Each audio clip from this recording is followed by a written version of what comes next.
Hello tout le monde, c'est Suzanne de Do It Yourself Suzanne. Aujourd'hui, nouvelle vidéo pour customiser ses bijoux. Si toi aussi t'as des bijoux qui manquent de peps ou simplement leur donner une nouvelle vie, c'est parti. Pour cela, vous aurez besoin de différents bijoux de votre choix.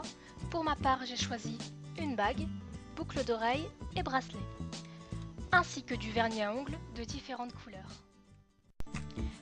Commençons par la paire de boucles d'oreilles avec sa plume noire. Je la trouve très jolie mais pas assez colorée à mon goût. Je vais donc coloriser cette plume argentée en bleu électrique. Alors pour le vernis, c'est un vernis de chez Essence Color & Go, le 129 The Boy Next Door. Donc je vais appliquer ma première couche de vernis. Surtout si vous avez des creux, n'hésitez pas à insister avec votre pinceau, sinon ce ne sera pas très joli.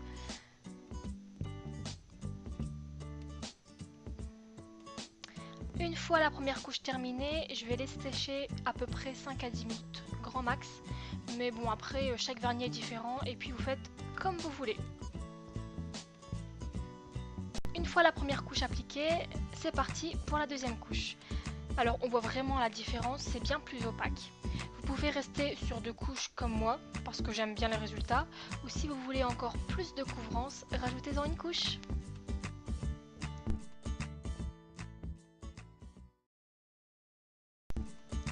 Deuxième tuto, cette fois-ci pour la bague en cœur.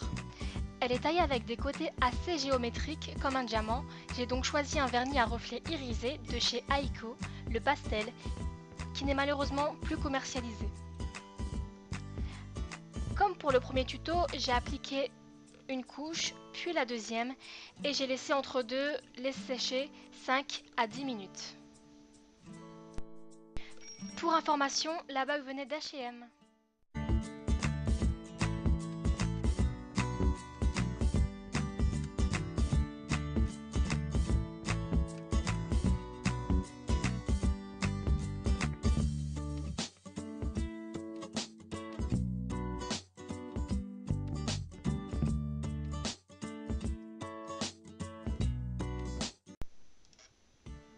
Pour le dernier tutoriel, promis, après je vous embête plus, customisation du bracelet.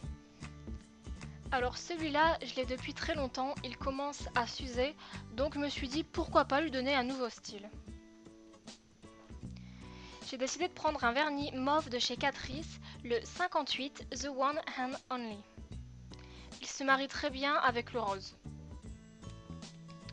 Donc pour ce bracelet, j'ai fait des bandes verticales, ce qui rendra le bracelet unique et un petit peu stylisé, parce que celui-là il est un petit peu vieux quand même, hein, donc bon.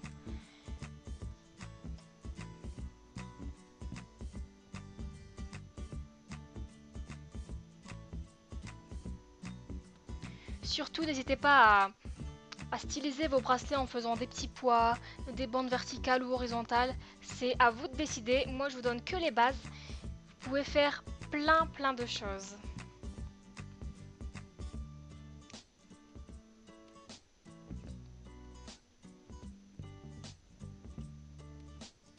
Donc voilà le résultat final. Alors là j'ai mis qu'une couche parce que ça me satisfait, mais vous pouvez en mettre 2 ou même mettre des petites bandes autocollants, ça peut faire l'affaire.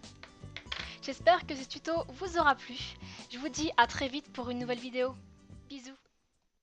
Do it yourself, Suzanne. Bisous tout le monde.